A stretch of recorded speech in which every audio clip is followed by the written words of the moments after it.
This week, student loan forgiveness is on hold after the Supreme Court upheld a lower court's order. Well, the program is on pause until the Supreme Court hears arguments on the case in February. So this means we won't get a decision on student loan forgiveness until about June.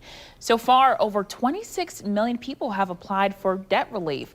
The government isn't accepting new applications while the program is paused. No debt has been canceled so far. So joining us now is Titus Pittman, a certified financial planner with Genesis Financial Partners. Thank you so much for being here today. Good morning. Thanks for having me. Absolutely. So I have to admit, I am one of the people who applied to this program because student loans is a real life issue, especially for people who decided to get a second education. So what should borrowers do in the meantime while we're waiting to get this money? Absolutely. As you said, this loan forgiveness program was a huge success for most people.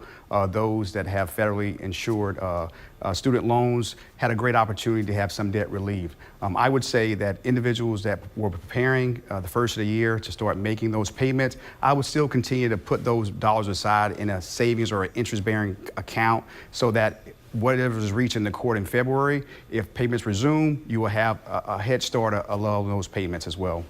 And we know some of the borrowers don't just have federal loans, they also have private loans. Sure. So in the meantime, should you be paying off as much of those private loans as possible? Absolutely. As you stated before, this loan forgiveness program is only available for those that have federally backed student loans. If you don't have that, then of course you are not a part of that program. And in most cases, I would always say that it's always important to continue to pay your debts. Not doing so would affect your credit, and you have unwanted late fees as well. That just compounds the problem. So I would say definitely continue to pay your debts until something is decided in the courts.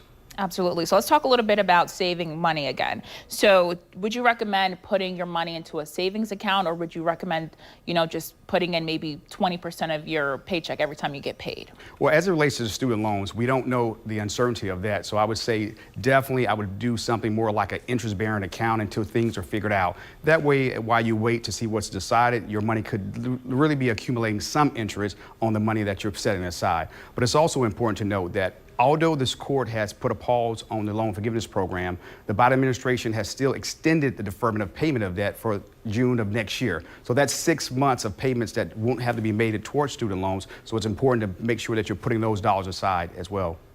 So let's say for those who applied and they find out later on that they did not get accepted, what do you do next? I would say that what you would do next is continue to start paying your student loan debt until something else is figured out. You can also have programs to make sure that you have a reduction, whether it's through the government or you're working out with your creditors. Those are all things that you can do. Work with a credit counselor if you're having financial hardship to see if there's a repayment plan that's more suitable for your budget as well.